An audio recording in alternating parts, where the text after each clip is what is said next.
गिन्नी, कुछ भी पता नहीं चल रहा है कि आखिर घर में चोरी कौन कर रहा है। मम्मी, आप अपने मैजिक से देख लो ना कि कौन है, कहाँ पर बैठा है। मैंने कई बार देखा है गिन्नी, एक गुफा है जिसमें चोर छुपकर बैठा हुआ है। पर वो है कौन? गुफा में इतना अंधेरा है कि कोई चेहरा दिखाई ही नहीं देता।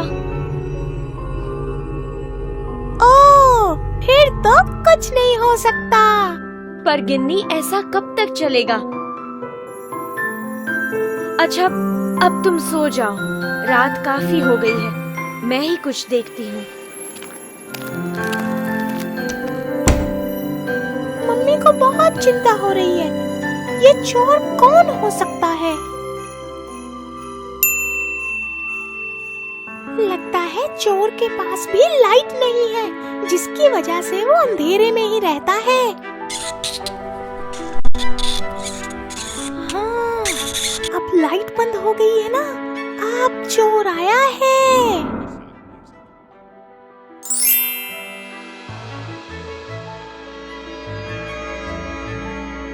कौन है? कौन है?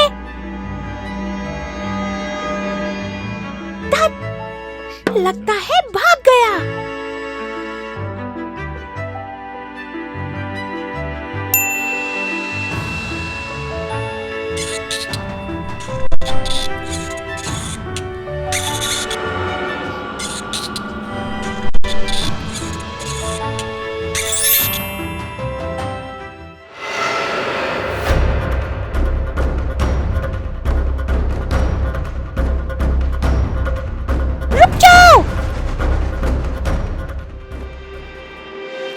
मम्मी नहीं है तो मैं तुम्हारी बात मानूंगा।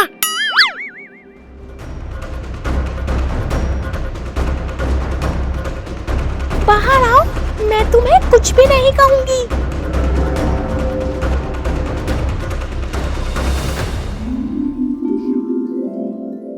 वाह, तुम तो मैजिक भी जानती हो। इसलिए तो तुमसे कह रही हूँ कि मुझसे पंगा मत लो। शायद से तुम ये भूल रही हो कि तुम्हारी मम्मी ने बोला था कि तुम किसी को अपने मैजिक से नुकसान नहीं पहुंचा सकती। अगर ऐसा किया तो तुम्हारी मैजिक पावर चली जाएगी। मैं तुम पर मैजिक का ना सही, पर अपने हाथों का तो इस्तेमाल कर सकती हूँ ना। देखते हैं तुम कहाँ तक मेरे पीछे आती हो।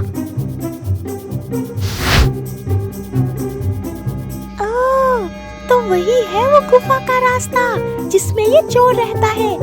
इसे क्या लगता है मैं इससे बड़ी हूँ तो अंदर नहीं आ पाऊंगी? इस चोर को तो मैं देख लूंगी।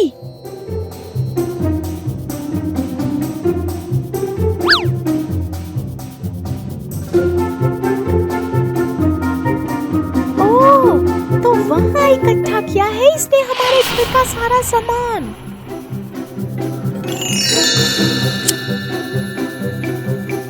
तुम मेरे घर कैसे आ गई? जैसे तुम मेरे घर आ गए चोरी करने। चुपचाप इस बॉक्स में आ जाओ और मेरे साथ हमारे घर से दूर जंगल में चलो। ऐसा कभी नहीं होगा।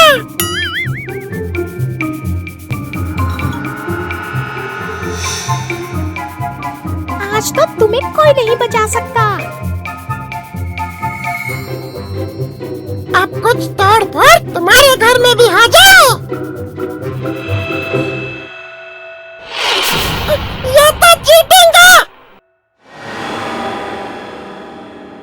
तुम जो कर रहे थे उसकी सजा यही है। आपने बिल्कुल सही कहा मम्मी। मुझे माफ कर दो। मैं आगे से बिल्कुल तंग नहीं करूँगा आपको। मुझे छोड़ दो। नहीं, बिल्कुल नहीं। तुम हमें ना सही किसी और को तंग कर सकते हो। तुम्हारे रहने की जगह ये नहीं है, जंगल है। तुम्हें वहीं जाना होगा।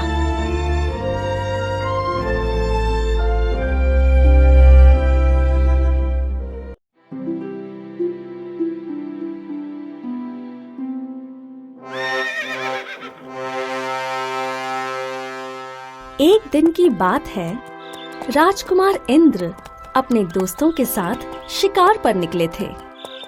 उन्हें एक सुंदर हिरन दिखा। राजकुमार ने उस हिरन का पीछा किया, पर थोड़ी देर में ही हिरन जंगल में गायब हो गया। निराश होकर राजकुमार इंद्र लौट रहे थे, तभी उन्हें कुछ आवाजें सुनाई दी। राजकुमार आवाजों की तरफ बढ़े और हाँ हाँ प्रिंसेस लबाम। आश्चर्य, भला ये पंछी बात कैसे कर सकते हैं? मैं अभी राजकुमारी लबाम के राज्य से लौटा हूँ। क्या तुमने राजकुमारी लबाम को देखा? सुना है वो दुनिया की सबसे खूबसूरत राजकुमारी है। हाँ, मैंने कभी इतनी खूबसूरत लड़की नहीं देखी। सच?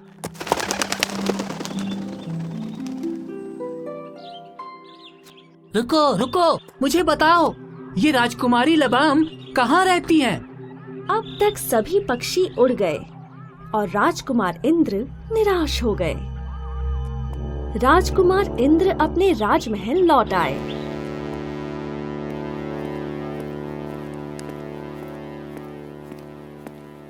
माँ, ये राजकुमारी लबाम कौन है और उनका राज्य कहाँ है? मुझे नहीं पता, शायद राजकुमारी लबाम हो ही ना। पर मैंने खुद उनके बारे में सुना है, बोलने वाले पक्षियों से।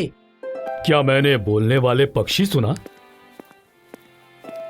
हाँ पिताजी, मैंने खुद सुना है और वो पक्षी राजकुमारी लबाम की खूबसूरती की तारीफ कर रहे थे। मैं उन्हें देखना चाहता हूँ। राजकुमारी लबाम जैसी कोई राजकुमारी नहीं है इंद्र। मैं फिर भी खुद पता लगाना चाहता हूँ पिताजी, मुझे उन्हें ढूंढने जाना है। राजा धैर्य सिंह और रानी रूपवती ना चाहते हुए भी अपने लाडले राजकुमार इंद्र को जाने की अनुमति दे देते हैं और अब राजकुमार इंद्र अकेले निकल पड़ते हैं अपने सफर पर, राजकुमारी लबाम की खोज में। पूरा दिन चल चल के राजकुमार इंद्र थक गए और उन्होंने एक नदी के तट पर विश्राम करने की सोची। उन्होंने नदी का पानी पिया और फिर अपने भोजन की गठरी खोली। अरे ये क्या? सारी मिठाइयों को चींटियां लगी हैं। राजकुमार इंद्र मिठाइयों को जमीन पर रख देते हैं और निकलने वाले होते ही हैं, तभी चींटियों का राजा उन्हें आवाज देता है। राजकुमार, धन्यवाद राजकुमार, तुम बहुत दयालु हो। अगर तुम्हें कभी भी हमारी जरूरत पड़ी तो हमें जरूर याद करना। राजकुमार इंद्र आगे बढ़े। कुछ दूरी पर उन्हें कराहने की आवाज सुनाई दी।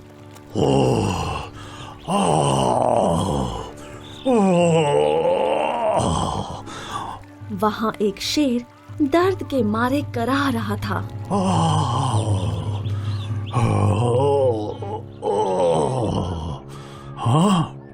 राजकुमार इंद्र ने उस शेर के पैर में घुसा हुआ कांटा देखा। मैं तुम्हारा ये कांटा निकाल सकता हूँ, पर अगर कांटा निकालने पर तुमने मुझे खाने की कोशिश की तो? मैं तुम्हें नहीं खाऊंगा, ये वचन देता हूँ। पर ये कांटा निकालो, मुझे बहुत दर्द हो रहा है।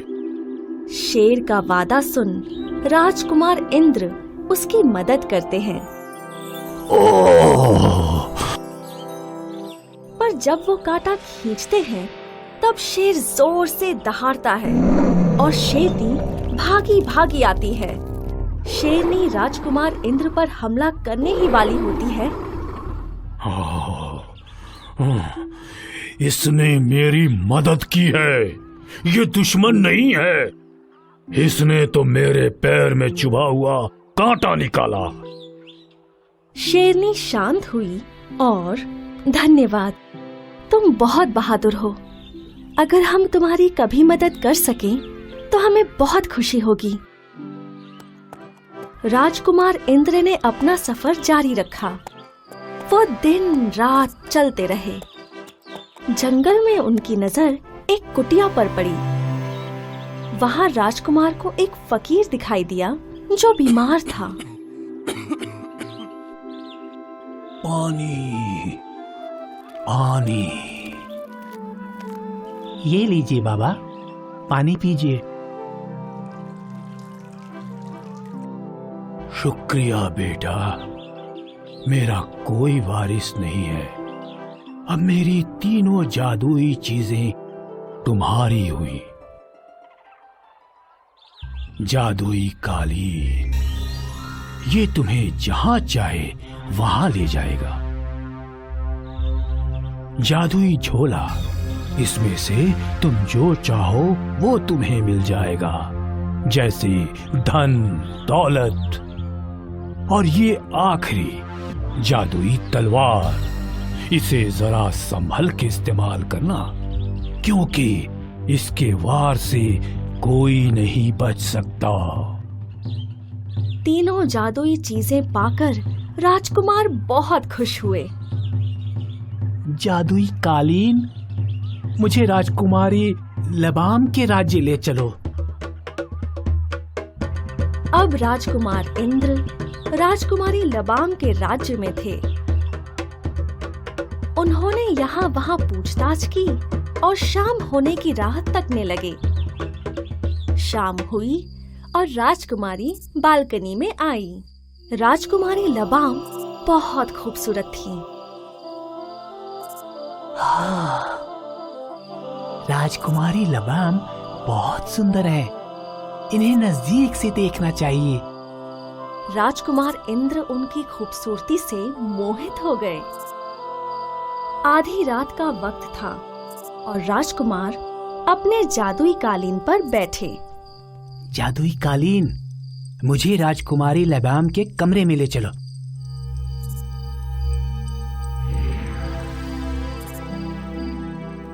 राजकुमारी अपने कमरे में सो रही थी। ये तो और भी खूबसूरत लग रही है। जादुई झोले, मुझे दुनिया की सबसे सुंदर अंगूठी चाहिए। अंगूठी पहनाने के लिए जैसे ही राजकुमार इंद्र ने राजकुमारी लबाम का हाथ छुआ, कौन हो तुम? यहाँ क्या कर रहे हो? मैं राजकुमार इंद्र हूँ, राजा धैर्य सिंह का पुत्र। मैंने आपकी खूबसूरती की बातें सुनी थी और वो सब सच है। मैं आपसे शादी करना चाहता हूँ। आप शादी के विषय में पिताजी से बात कीजिए। राजकुमारी वहाँ से शर्मा कर चली जाती हैं। प्रणाम, मैं राजकुमार इंद्र हूँ, राजा धैर्य सिंह का पुत्र। मैं आपकी पुत्री राजकुमारी लबाम से शादी करना चाहता हूँ।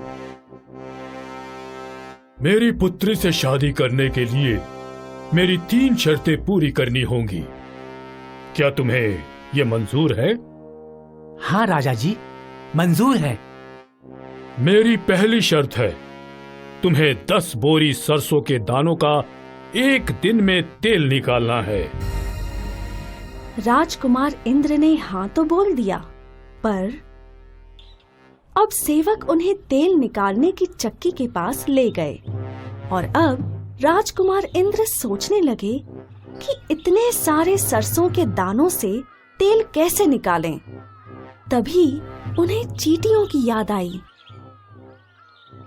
चींटियों के राजा, मुझे तुम्हारी जरूरत है।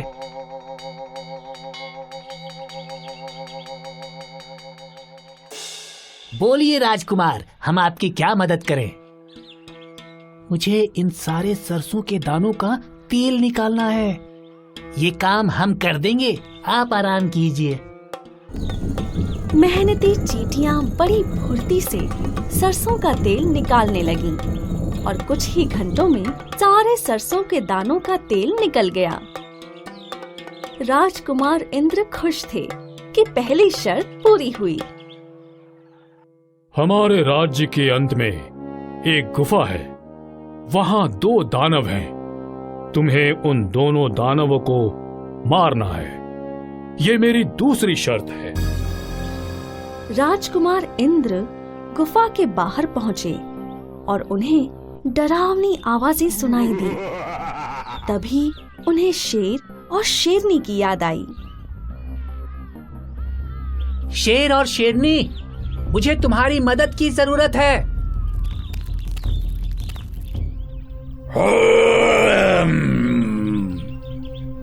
बोलो दोस्त।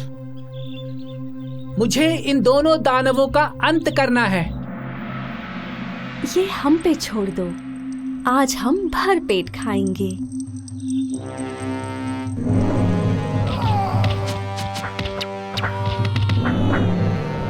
शेर और शेरनी दानवों को मार देते हैं और दूसरी शर्त पूरी हो गई। मेरी तीसरी और आखिरी शर्त, ये जो पेड़ है इसे तुम्हें ज्यादा से ज्यादा 2 वार में काटना है। अब राजकुमार को फकीर की बात याद आई और राजकुमार ने जादुई तलवार निकाली। सिर्फ एक वार में पेड़ के 2 टुकड़े हो गए। बहुत खूब, तुमने राजकुमारी लबाम को जीत लिया। राजकुमार इंद्र और राजकुमारी लबाम की शादी बहुत धूमधाम से हुई और अब राजकुमार इंद्र ने राजकुमारी लबाम के साथ साथ उस राज्य को भी जीता। वो राजा बन गए और राजा इंद्र ने हमेशा अपनी प्रजा को खुश रखा।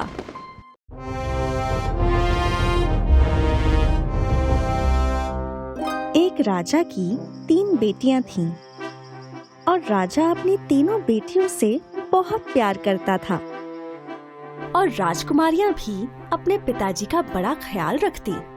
एक दिन की बात है। महाराज, महाराज, शत्रुओं ने हमला बोल दिया है और गुप्तचरों को अंदेशा है कि उनका मकसद आपकी बेटियों का अपहरण करके राज्य पे राज करना है।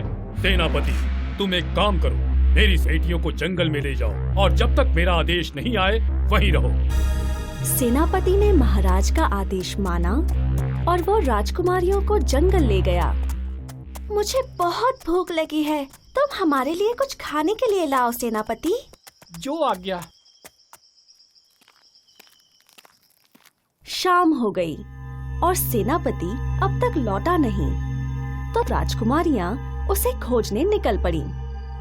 रात हो गई और अब राजकुमारियों को डर लगने लगा।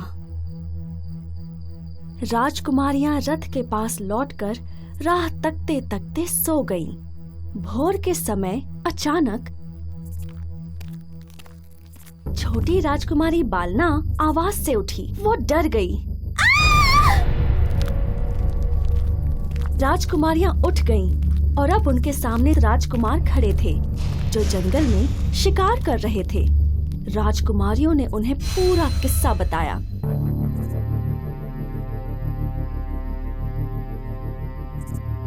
अगर ऐसी बात है तो हम राजकुमार आप राजकुमारियों के साथ शादी करेंगे और आपके राज्य को भी बचाएंगे। राजकुमारियां राजकुमारों के साथ महल वापस लौटी और महाराज को शादी के बारे में बताया।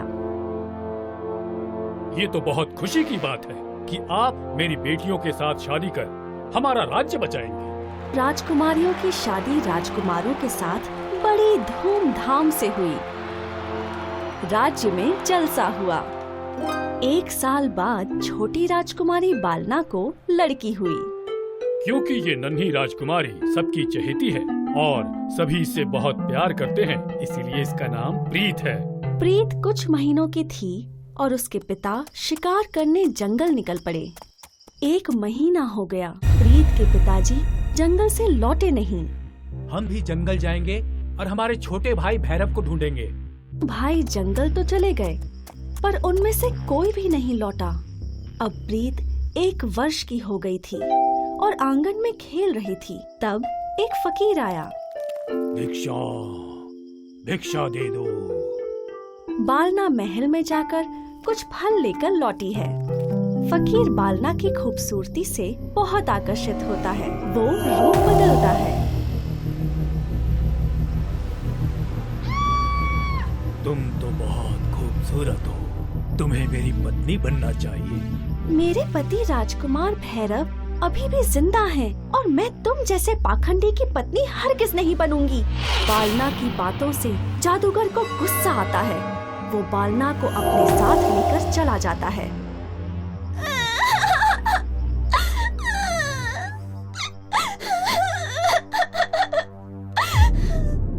राजकुमारी प्रीत की आवाज सुन राजकुमारियां वहां पहुंची और बालना को कहीं नहीं पाके चौंक गईं। प्रीत की मासियों ने उसका बड़े प्यार से देखभाल किया। प्रीत मासियों के साथ बड़ी होने लगी। प्रीत 12 वर्ष की हो गई थी। मेरे पापा कहाँ हैं? एक बार वो जंगल गए थे। बड़ी राजकुमारी ने प्रीत को उसके पापा, ताया और माँ के बारे में बताया। माँ, मैं अपने माँ, पापा और ताया जी को ढूंढ लाऊंगी, पर अगर तुम भी नहीं लौटी तो मैं 1 महीने तक उनको ढूंढूंगी, पर अगर वो मुझे तब भी नहीं मिले तो मैं महल लौट आऊंगी, पक्का। ठीक है, पर सिर्फ 1 महीना। राजकुमारी प्रीत अपने रिश्तेदारों की खोज में निकल पड़ी। वो कई गांव में गई, जंगलों में गई, पर उसके रिश्तेदारों का कोई नामो निशान न था। एक दिन राजकुमारी एक पथरीले गांव आई। वहां उसे एक मालिन मिली। माँ, क्या आप मुझे बता सकती हैं कि ये कौन सी जगह है? बेटा, तुम्हें यहाँ नहीं आना चाहिए था। ये बहुत खतरनाक जगह है। ये जादूगर पंचकिन का गढ़ है। मैं यहाँ अपने रिश्तेदारों को खोजती हुई आई हूँ। राजकुमारी प्रीत मालिन को अपनी सारी कहानी बताती है। तुम्हारे पापा और ताया जी यहाँ पत्थरों में कैद हैं और तुम्हारी माँ जादूगर से शादी ना करने के जुर्म में ऊपर किले की कोठरी में बंद हैं। आपका बहुत बहुत शुक्रिया। मैं अभी उन्हें छुड़ाकर अपने साथ ले जाऊंगी। ये इतना आसान नहीं है। मालिन राजकुमारी प्रीत को युक्ति बताती है।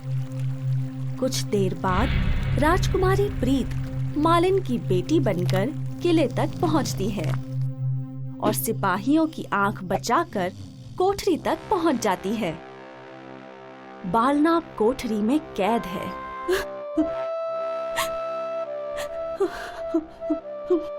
माँ, माँ, प्रीत, क्या तुम प्रीत हो?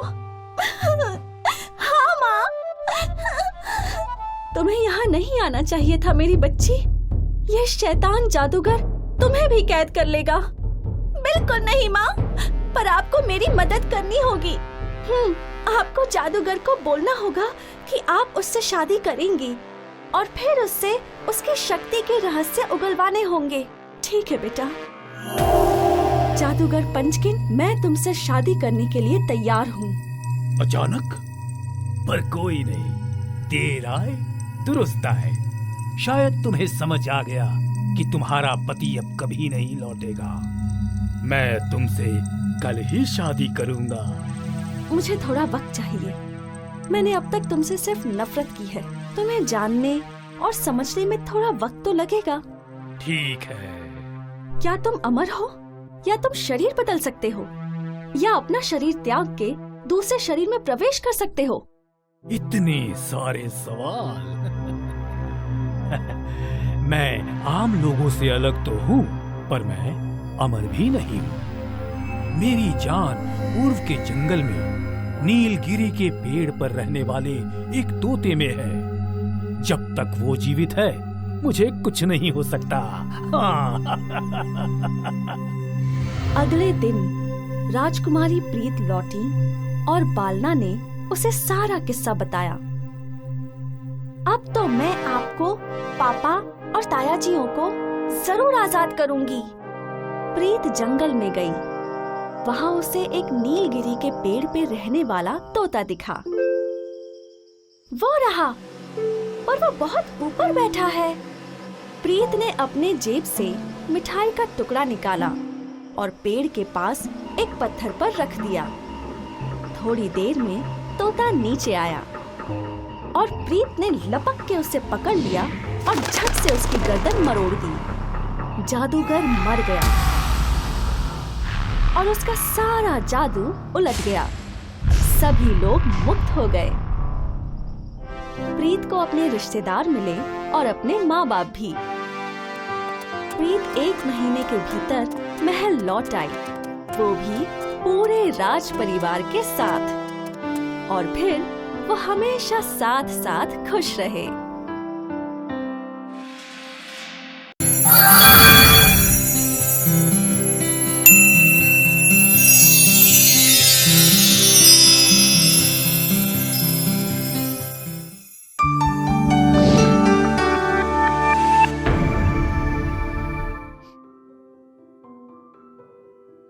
लगता है कोई गेस्ट आया है।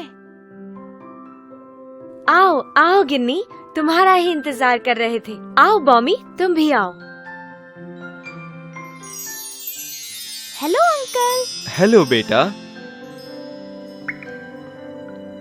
डरो नहीं, ये पानी से बने हैं, इसीलिए तुम्हारे हाथ गीले हो गए। पानी से? हाँ। आपकी फैमिली भी है? नहीं, हमारी कोई फैमिली नहीं होती। तो फिर क्या आप अकेले रहते हैं? नहीं, मेरे जैसे और मेरे दोस्त हैं, हम इकट्ठे रहते हैं। वो भी आपकी तरह ही होते हैं? अरे अरे, तुम्हारे सवालों के जवाब देते देते शाम हो जाएगी, अब बस भी करो। कोई बात नहीं, मैं इनके सारे सवालों के जवाब देने के लिए तैयार हूँ, वो भी बिना इनके सवाल किए। वो कैसे? मैं तुमको फैक्ट्री लेके चलता हूँ जहाँ पर क्लाउड्स बनते हैं। वाह, फैक्ट्री! ये!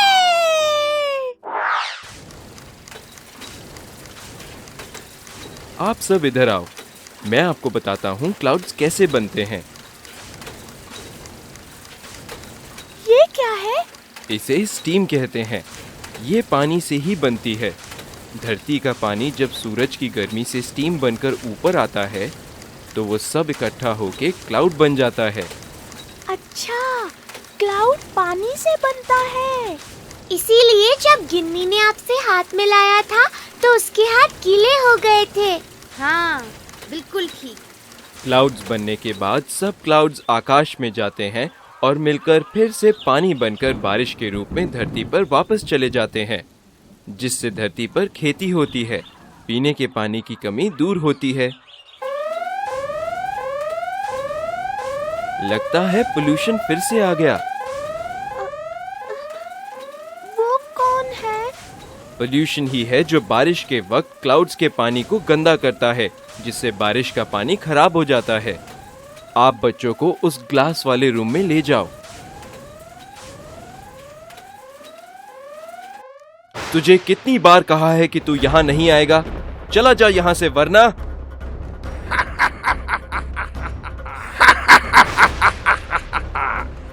तू मेरा कुछ नहीं बिगाड़ सकता, पर मैं तेरी फैक्ट्री तबाह कर दूंगा।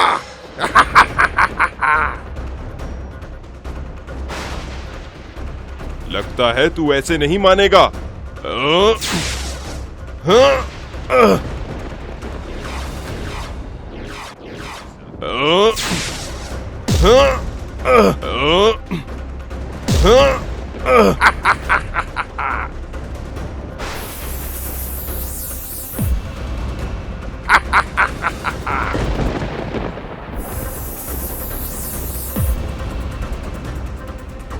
जल्दी से एक हो जाओ और मेरे 1 2 3 बोलने पर आपस में टकराना। 1 2 3।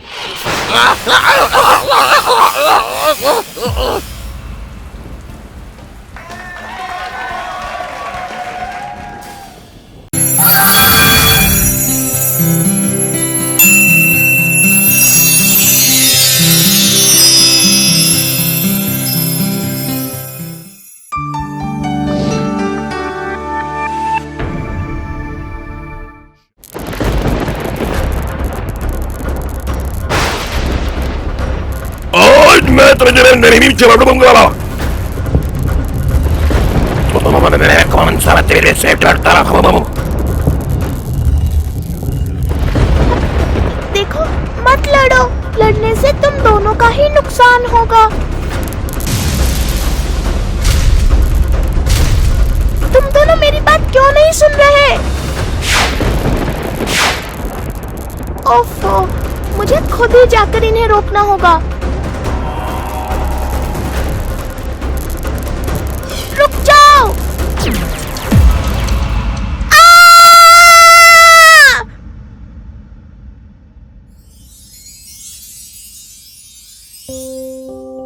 क्या हुआ गिन्नी? तुम चिल्लाए क्यों? मम्मी पानी।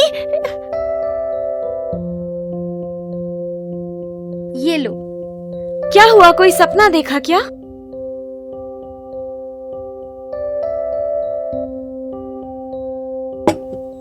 हाँ, सपना देखा, बहुत डरावना था।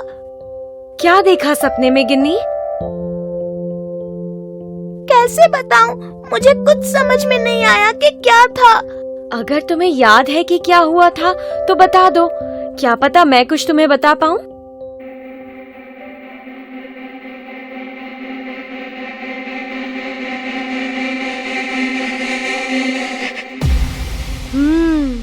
मैं समझ गई गिन्नी कि वो कौन थे। कौन थे मम्मी? वो इलेक्ट्रिसिटी थी। इलेक्ट्रिसिटी? हाँ, जिस पावर से पंखे, फ्रिज, लाइट्स जलती हैं, उसे इलेक्ट्रिसिटी कहते हैं।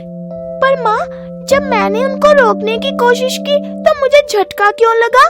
क्योंकि उनमें करंट था, जिसको हम अपने हाथों से छू नहीं सकते। अच्छा, तो इसलिए आप मुझे इलेक्ट्रिसिटी की तारों को छूने से मना करते हो, स्विच बोर्ड में शू निकालने और लगाने से मना करते हो। हाँ गिन्नी, क्योंकि तुम बच्ची हो, तुमसे कभी भी गलती हो सकती है, इसीलिए ये सब काम बच्चों को नहीं करने चाहिए। ठीक है मम्मी, मैंने कभी सोचा नहीं था कि इलेक्ट्रिसिटी को छूना इतना खतरनाक है। मम्मी, एक और सवाल पूछना है। हाँ हाँ, पूछो।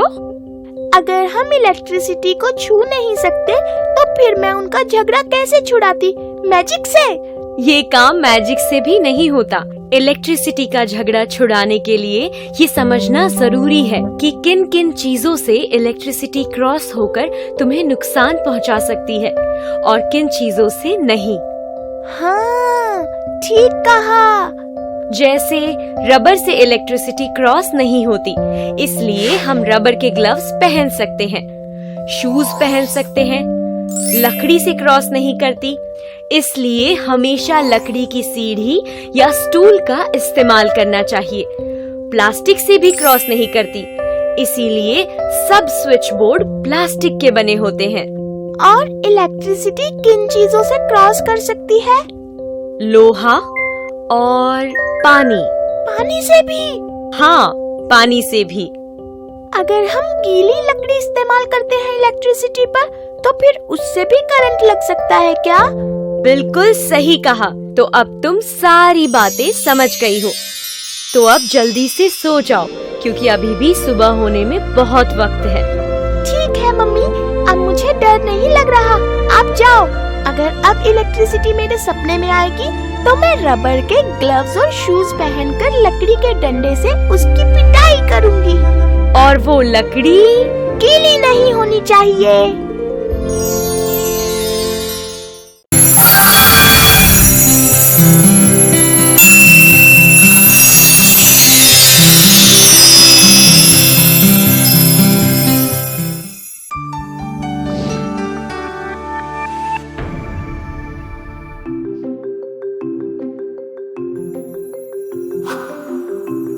अब मैं अपने कमरे की सफाई खुद किया करूंगी। इससे मम्मी की हेल्प हो जाएगी और उन्हें अच्छा भी लगेगा। ये क्यों हो रहा है? अभी जाकर देखती हूँ।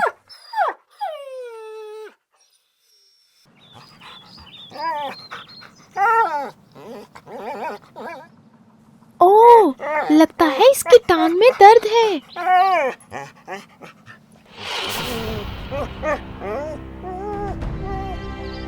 अरे, अब क्या हो गया इसे? अच्छा, तो डॉग इसलिए रो रहा था क्योंकि बबलू ने उसे पत्थर मारा था। बेचारा अच्छे से चल भी नहीं पा रहा था। मुझे इस बबलू के बच्चे को रोकना होगा।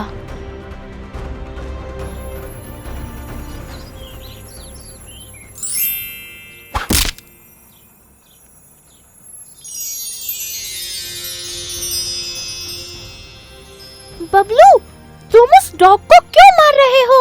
ऐसे ही, इतनी गर्मी में कोई मेरे साथ खेल नहीं रहा था तो मैं इसके साथ खेलने लगा। तो तुम्हें ये खेल लग रहा था? हाँ। तुम्हारे इस खेल की वजह से डॉग को चोट लग गई है। तुमने देखा नहीं वो कैसे रो रहा है?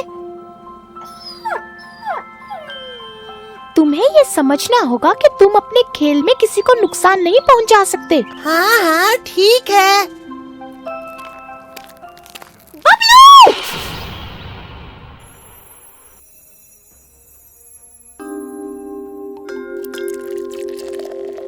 मम्मी, आप ये क्या कर रहे हो? अभी गर्मी का मौसम है ना गिन्नी, तो पंछियों के लिए पानी और कुछ खाने को रख रही हूँ। गर्मी में ही क्यों मम्मी? सर्दी के मौसम में क्यों नहीं? क्योंकि उस वक्त पंछियों को मदद की ज्यादा जरूरत होती है। अच्छा। गर्मी में बहुत सारी जगह का पानी सूख जाता है, जहाँ का पानी पंछी पीते हैं। अच्छा, तो इसलिए हम ये रखते हैं। इससे पंछियों के लिए पानी की कमी पूरी हो जाती है। सही कहा। अब जल्दी से इसे बाहर रख देते हैं। बाहर रखने से पंछियों को पता चल जाएगा।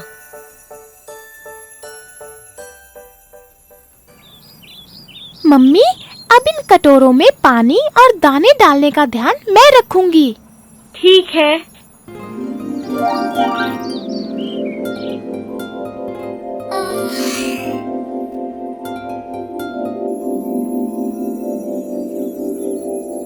लगता है कोई पंछी नहीं आया, पर ऐसे कैसे हो सकता है? हमारे आसपास तो बहुत सारे पंछी हैं।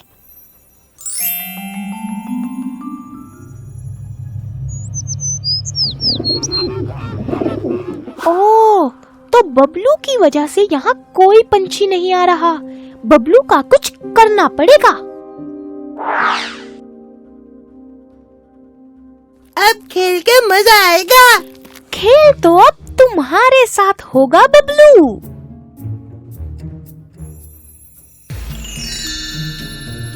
शिकारी को शिकार मिल गया।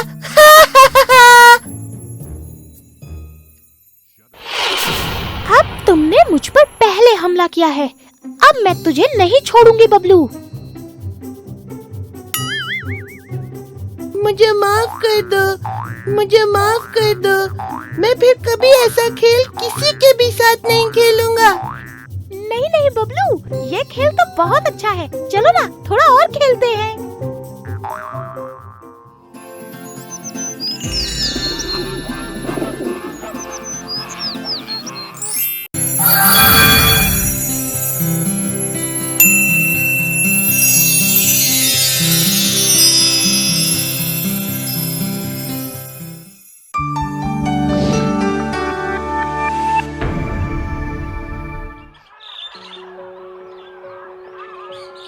वाह, कितनी प्यारी जगह है।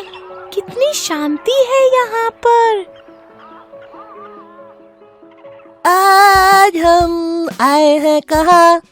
अपने घर पर, अपने घर पर। आज हम सोएंगे कहाँ? अपने घर पर, अपने घर पर। मुझे तो पता ही नहीं था कि पंछियों को भी अपने घर पहुंचने की खुशी होती है। क्यों ना मैं इनसे बात करूं और इनका घर देखने के लिए पूछूं? अरे, वो तो बहुत आगे निकल गए। थोड़ा तेज उड़ना होगा। रुक जाओ, रुक जाओ। मुझे कुछ बात करनी है तुमसे। सुनो तो पक्षियों, रुक जाओ। हम आए हैं कहाँ? अपने घर पर, अपने घर पर। गाने की वजह से मेरी आवाज उन तक पहुंच ही नहीं रही है।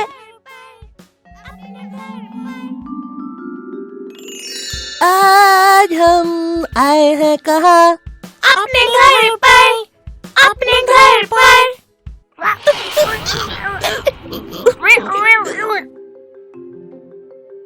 रुक जाओ, मुझे कुछ बात करनी है तुमसे।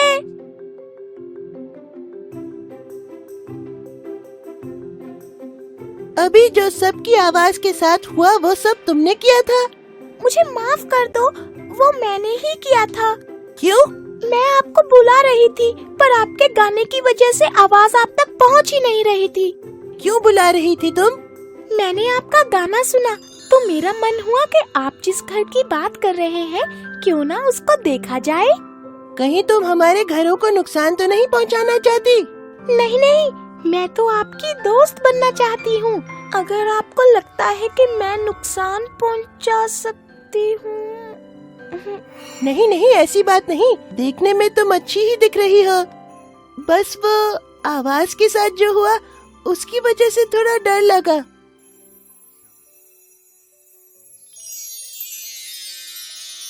अब देखिए, आप सबकी आवाज ठीक हो गई है। तू बोल, तू बोल।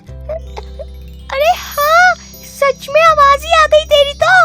ओए, ठीक हो गई। वाह, ये तो कमाल हो गया। मेरी आवाज वापस आ गई। वाह वाह, ये तो कमाल है। ऐसा कभी नहीं देखा मैंने। अरे हाँ, सच में ये तो जादू है, जादू।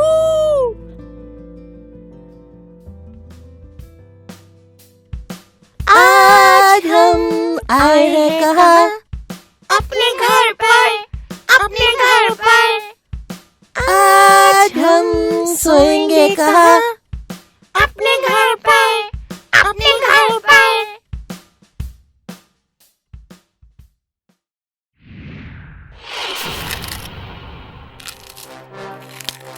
ये क्या हो गया? इन कीड़ों ने हमारे घर बर्बाद कर दिए। ये कीड़े लकड़ी को खाते हैं और मिट्टी का ढेर बना देते हैं। अब सब दूसरे पेड़ को खाना शुरू करो। सुनो, तुम ये ठीक नहीं कर रहे हो। तुमने पंछियों के घर बर्बाद कर दिए। तुम्हें उन सबको रोकना होगा। कहो उनसे कि वो रुक जाए। ऐसा बिल्कुल नहीं होगा बच्चे। सब अपनी स्पीड बढ़ा दो। कुछ भी नहीं बचना चाहिए।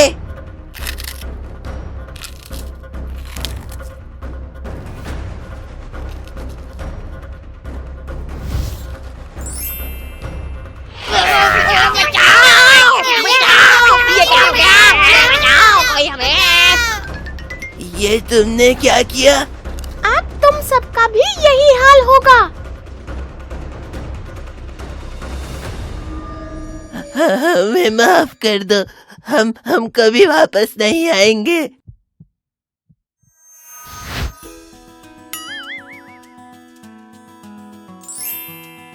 अरे वाह, मजा नहीं आ गया। पर मैंने कुछ नहीं किया। फिर ये ताज मेरे सिर पर क्यों? हमारे घर भी तो नहीं बचे। अगर आप मुझे नहीं बताते ये कीड़े सिर्फ लकड़ी खाते हैं तो मुझे पता ही नहीं चलता और मैं कैसे इन पेड़ों को लोहे का बनाती। और रही बात घरों की, तो ये देखो।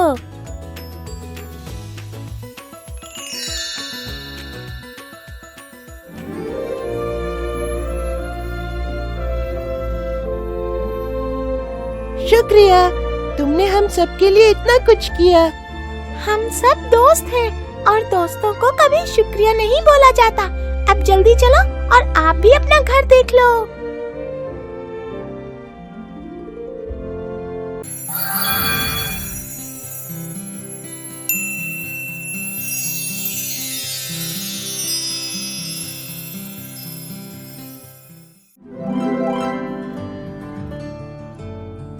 गुड मॉर्निंग गिनी।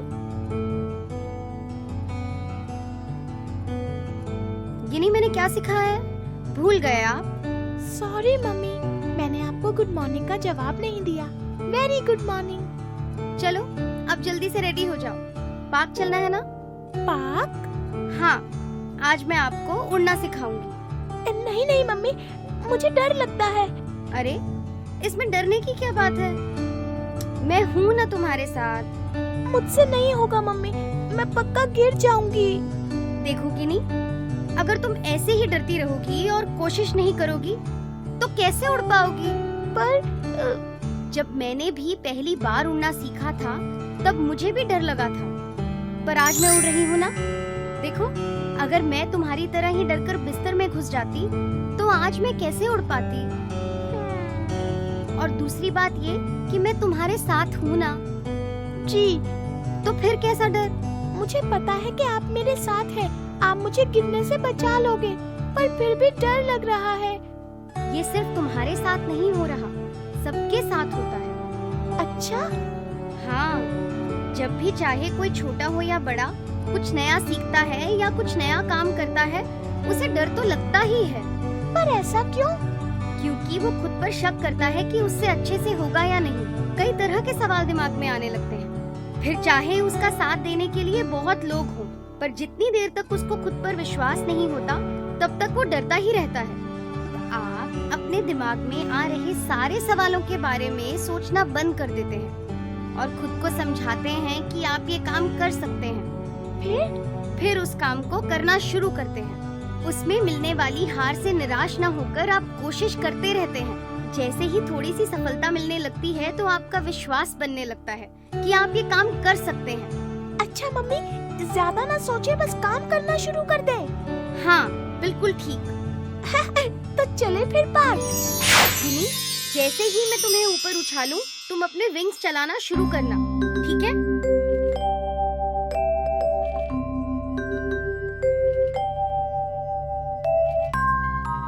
तुम कर लोगी गिनी, विश्वास रखो खुद पर।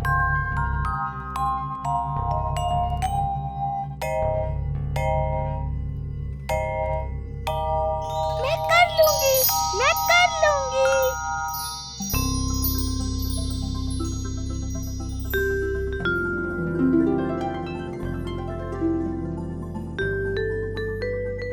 मैं कर लूंगी, मैं कर लूंगी। देखो, देखो मम्मी, मैं उड़ने लगी। देखा, मैंने कहा था ना। Thank you mummy.